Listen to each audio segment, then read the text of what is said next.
Alright guys, welcome back to the channel. If you're new, please hit that subscribe button because we're doing a lot of sick stuff on this channel. Guys, today we are going to tackle the rough patches on this paint job so it looks slick.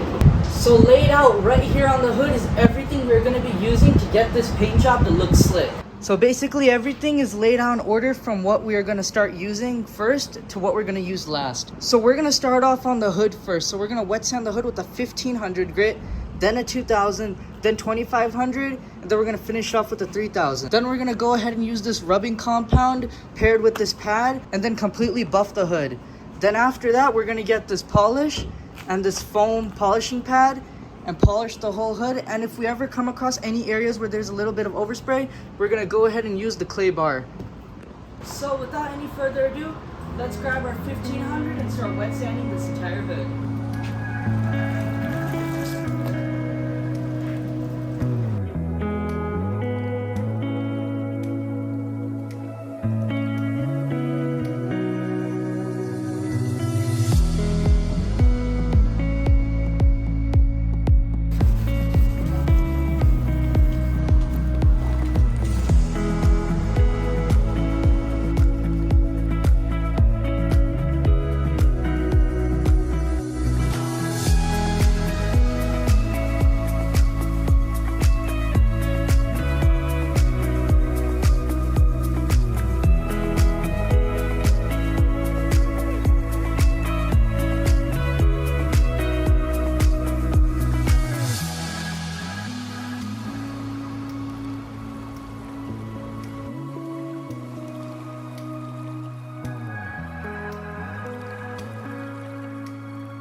Alright guys, so check this out. I went over it with the 1500 grit twice and once with the 2000, and up here it's extremely smooth. I still have to go over some areas a little bit more to get them to go completely smooth, but they're pretty smooth already.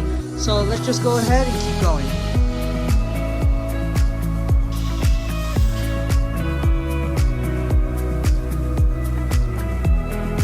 So after going over this with a 2500, it looks amazing. So the whole paint job is completely smooth. It feels great. It may look different on camera, but it's completely smooth. That'll all get buffed out and the compound will take care of all that, but it's smooth the whole way through. There's no orange peel feel. Alright guys, so I went ahead and sanded the hood with everything except for the 3000 grit. That's going to be the last step. But so far, it looks really good. All the orange peeliness is gone. It's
everything, but that'll all be tomorrow because it is getting pretty late. So I'll see you guys tomorrow in the morning.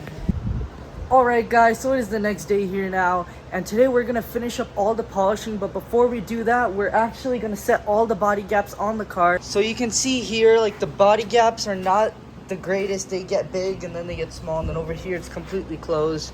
So we're going to go ahead, set all the gaps up, line everything up, and then we're going to finish up all the wet sanding. So let's do it.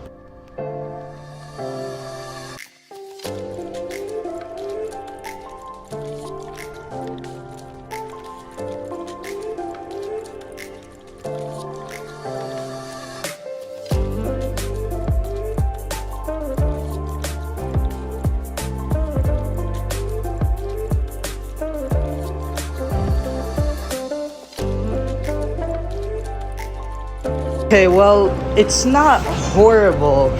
Well, I guess it's pretty bad still. But these gaps are just taking forever to adjust. There's so many adjustments on the fender. The hood, it could go back, forth, up, down, even up, down in the front of the latches. The bumper, everything has so many adjustments on it. Even the bumper, like, hinges under the fenders have adjustments on them. So we're gonna have to adjust all that stuff, line it all up, line the headlights up and everything, and adjust it later. So for now, let's just finish up polishing everything.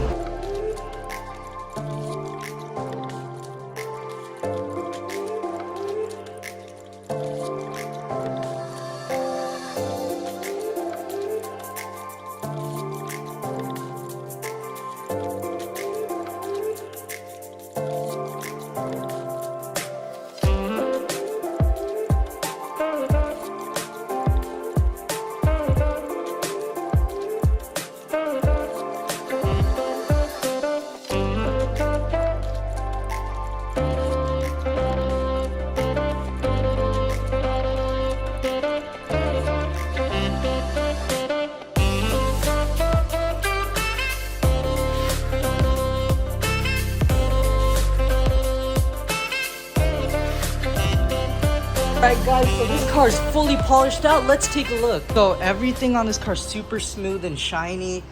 Everything's looking good. There's a few little imperfections I'll get to very shortly, but taking a look at this whole side looks good. The hood, the bumper.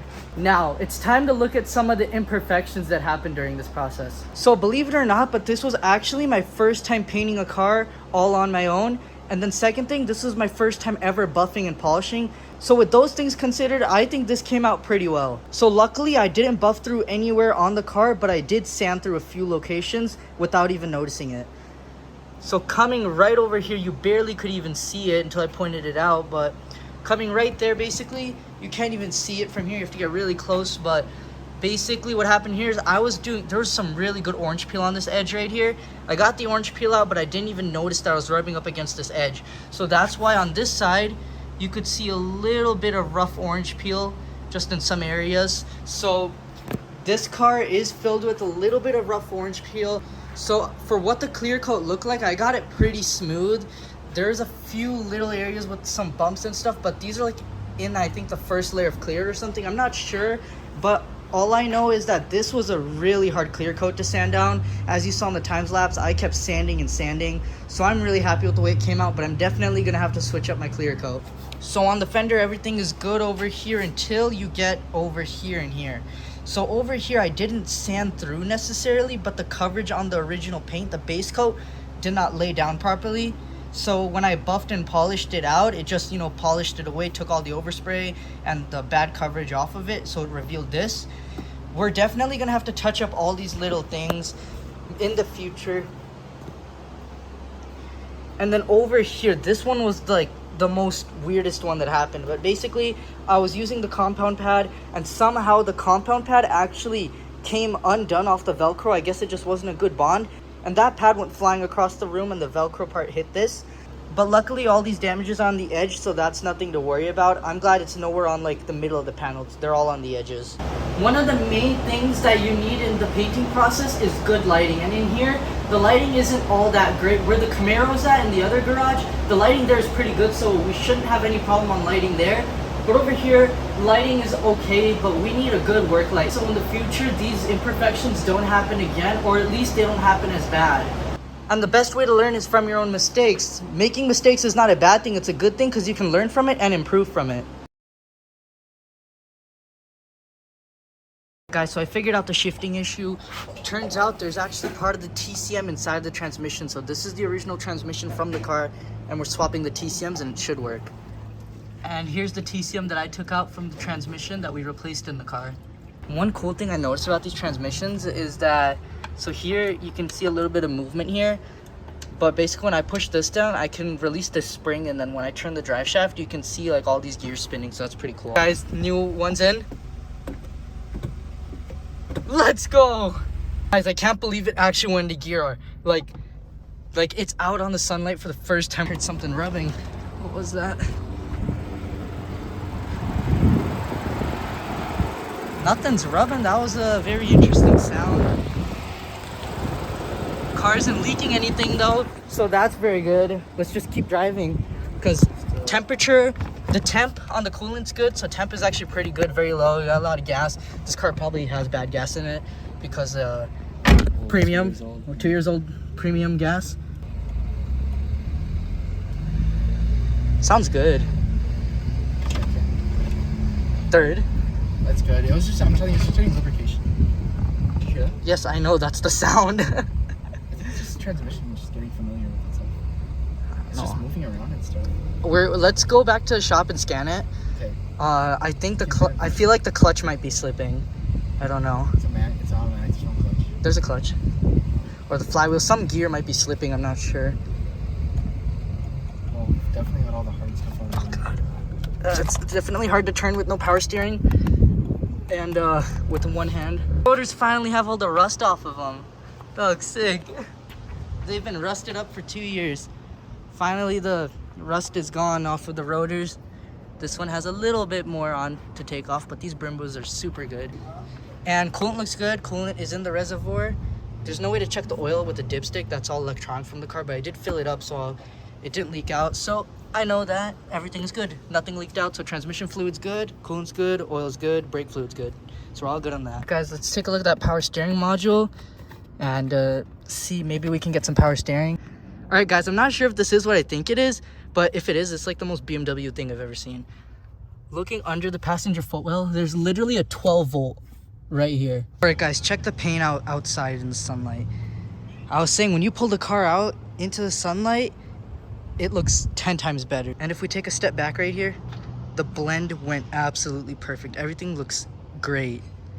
All right, guys, I'm gonna swap out this broken, cracked up gear shifter with this slightly less cracked up one. All right, currently scanning the car. Maybe we can find our power steering issue in here. All right, guys, time to see if the power steering started working. We kind of did something. Didn't work. All right, guys, we're gonna pull this into the shop. And we'll get back on this car later, maybe tomorrow. But tomorrow we actually have something really big planned that we're going to shoot a video of. It could be a future build. Maybe that's a little hint right there. But yeah, let's just pull this into the shop and then we'll check back on it maybe tomorrow or maybe after tomorrow. Guys, so we put the BMW back into the shop. We might come back tomorrow. It depends on if we have time to come back here tomorrow because we are going to be checking out a new potential build for the channel tomorrow, and there will be a video on that soon. So stay tuned for that one. We're gonna go to the local lot and we're gonna look at it, and hopefully it all looks good, and then we're gonna probably get that car. But that will probably be one of the first cars we actually get going on site, because all the other cars we've bought have actually been sight unseen, even from the local yard here. But this one we're just gonna go ahead and take a look at because it's here, so why not?